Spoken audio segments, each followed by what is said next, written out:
Hey, my name is Dan. I used to work at the biggest dealership in the country. Now I teach fine folks like you how not to get fucked when buying a car. Now in this video, I want to talk to you about how a dealership took advantage of an old lady. And hold on a second. I'm not trying to be like one of those people. Oh, old lady got taken advantage of. Oh, let's feel bad for her. No, this is not one of those videos. If you want to feel bad for her, awesome, okay? That's not what this video is about. There's a bigger underlying problem that unfortunately, that the video I'm going to show you, these guys did not talk about. Let's watch the video and then we'll go over it, all right? Let's just watch this video. There's been a professional report done by CNBC. Let's get started. I want to go to an I-Team update now. 4 years after a News 4 investigation into auto loan fraud, New York City is suing a Queens car dealer alleging a pattern of fraud. We first told you back in 2013 about a senior citizen who said that the Major World group of dealers tricked her into signing a loan application that was riddled with lies. Now, as Chris Glorioso reports tonight, dozens of others are now accusing Major World of much of the same thing. This senior citizen says she unwittingly signed loan documents that overstated her income and assets, and after co-signing on a car she couldn't afford, she went bankrupt. Now she's seeking to join dozens of other car buyers who say the Major World group of dealers put them in loans destined to fail.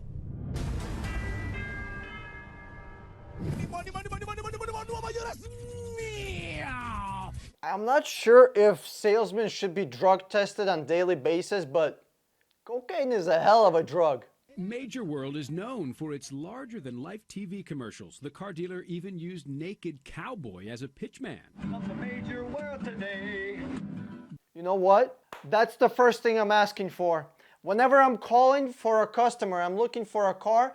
Hey guys, do you have a naked guy with a fucking guitar on your parking lot? If they don't, hang up the phone. If you're going to a car dealership and if they don't have a naked guy with a fucking guitar on their parking lot flashing his fucking dick and balls at you, turn around and go. Every car dealership needs a fucking naked dude with a guitar.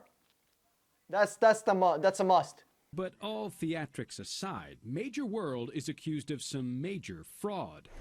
I'm going to go right here. The I-Team profiled Margaret Zollner, a car buyer who says salespeople at Major Chevrolet tricked her into signing this, a loan application that said she makes $60,000 a year. She doesn't. It says she owns a house and pays zero rent. None of that is true. They said I made $60,000 a year. I was on food stamps. After she says she unknowingly co-signed for a friend's new car, Margaret became liable for a car payment she could not afford, and she's recently declared bankruptcy. They're thieves.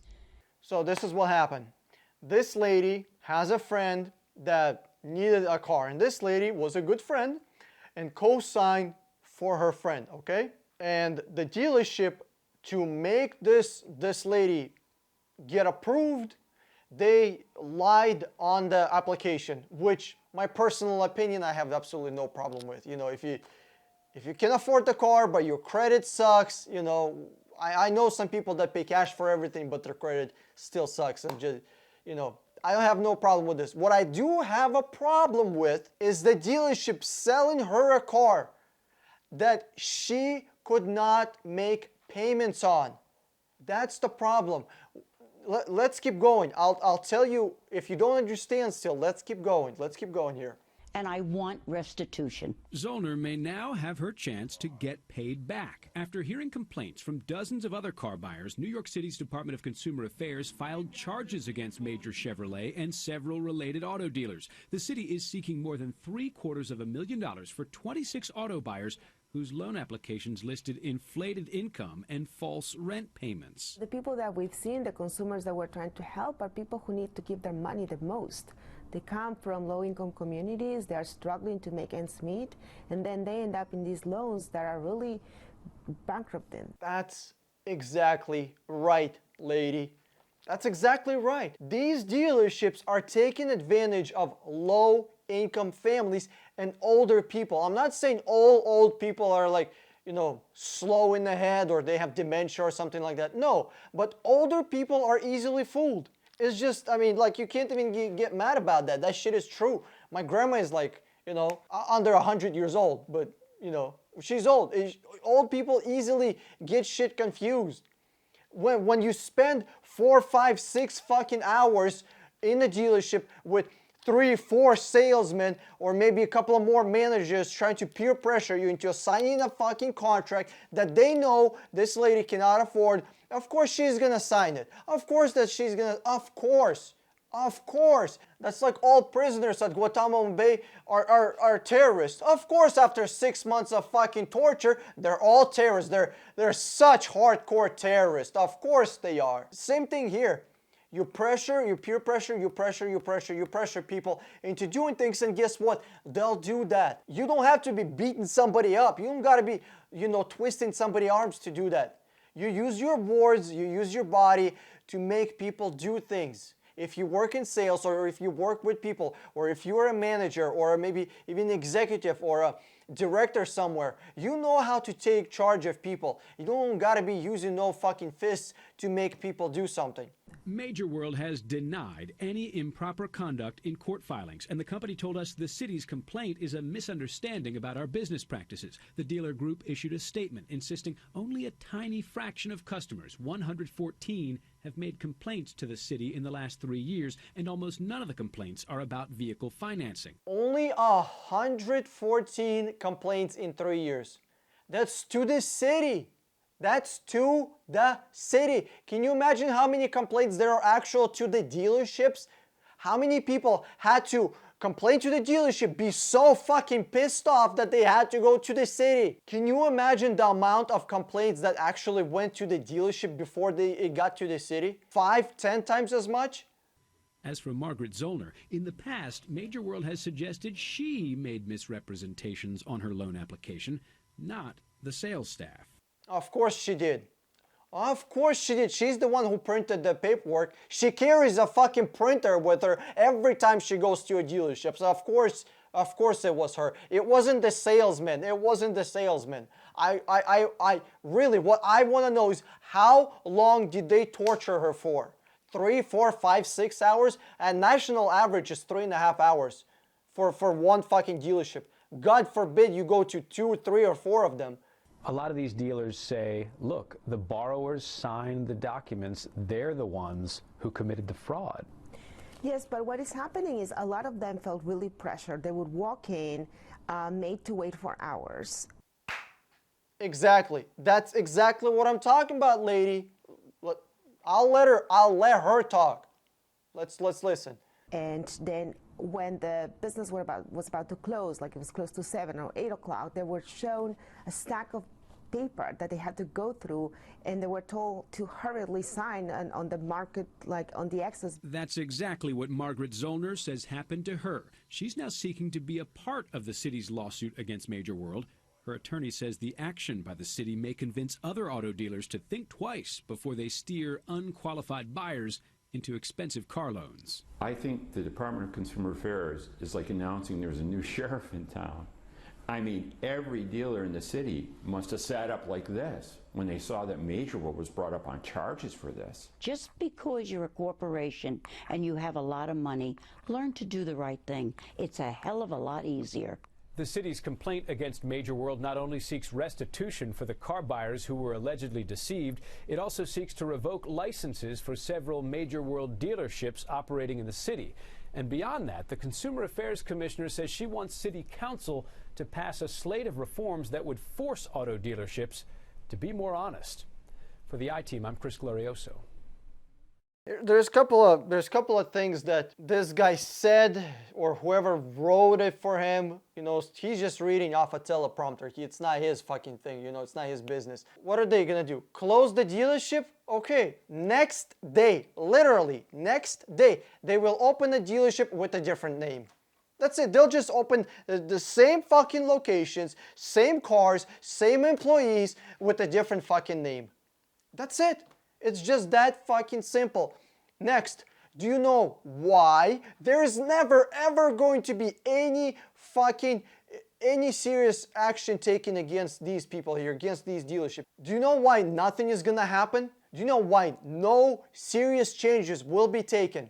Very simple. Because these fucking dealers right here, they make multi-million-dollar fucking deals every month. They make shit ton of money, like insane amount of money. They pay, I'm sorry, not pay, donate. We have to call them donations. They're not payments, they're donations. These fucking dealerships donate millions and millions and millions of dollars to city government, to state government. They lobby all the time. Do you know what lobbying is? Lobbyist is somebody who used to be a senator or something like that, who walks inside the lobby where business is done, where laws are written, and people decide what laws to pass and what not in the government buildings, and they literally kiss ass and, I'm sorry, I can't say pay, they donate. They donate all over the fucking senators and a bunch of other people that they want to get into their pocket. It's very simple. Hey, I'm going to donate to your campaign if you vote this way on this issue, whether it be cars, houses, sales tax, or anything you can think of. You would not believe how much money car dealerships spend lobbying. If they were such a good and honest and clear, fucking easy to go,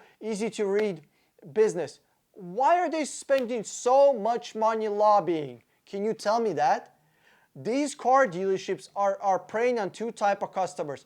First, an older customer that literally doesn't understand what the fuck just happened, because they are being peer pressured into making something happen, into making a signature. And I'm going to show you another video in a little bit, like 30 seconds. And then the other type of customer is a young, unexperienced person that, again, you can peer pressure them into making a decision. Do you think somebody who has self-confidence, who has experience, who cognitively understands what the hell is going on, who is making, $50,000, $60,000, $70,000 a year ever end up being at one of these scam-ass dealerships? Fuck no. They steer clear past these motherfuckers. Now, let's watch another video if you think this was not enough. If you think this did not fucking convince you. Let's go. Well, Ms. Shivers went to the car dealership to have her own car repaired.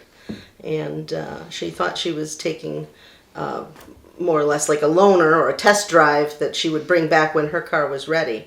And it turned out that the dealer had her sign papers to purchase the car. And she was not aware of that and not informed of that. And then when the next day when her son and she went back to take the car, the dealer refused to take the car and said, no, you bought that car. We filed a lawsuit and, either we'll let the court decide. The lawsuit was just filed. The defendant was served. And they have a few weeks to file an answer with the court. And we're waiting to hear what their response is. Well, in a perfect world, the dealership would realize that at a minimum, that it made a mistake and it would unwind the deal because Ms. Shivers is out quite a bit of money. She has no car now. And there's a bank that is claiming that she owes something like $10,000. So she walked in with a car, perfectly good, paid for car. And now she has nothing but debt. So we're hoping to resolve all of that. This lady brings the car to be fixed. They tell her, sign here. This lady drives off a car thinking that's a loaner. Did you see how old she is? I mean, she was probably around when fucking Noah landed the ark after the flood. I mean, maybe not that old, but she's fucking old. You gotta be, like, not just more accepting of these people, like, give them more leeway. Like, it's so easy to fucking fool people like these. It's easy to mislead older people. It just fucking is. And dealerships are taking advantage of these people right here. I'm telling you, dealerships make their money off old people and uneducated customers. That is it. This lady now has to go through a fucking lawyer, to court, pay thousands of dollars just to get her fucking car back. Can you believe that? Can you believe that? Hey, if you enjoyed this video, give me a thumbs up below and click the subscribe button over my head, or watch one of those two videos if you want to see more money saving tips about cars. This is Dan with 60 Minute Car. I'm signing out and I'll see you on the internet.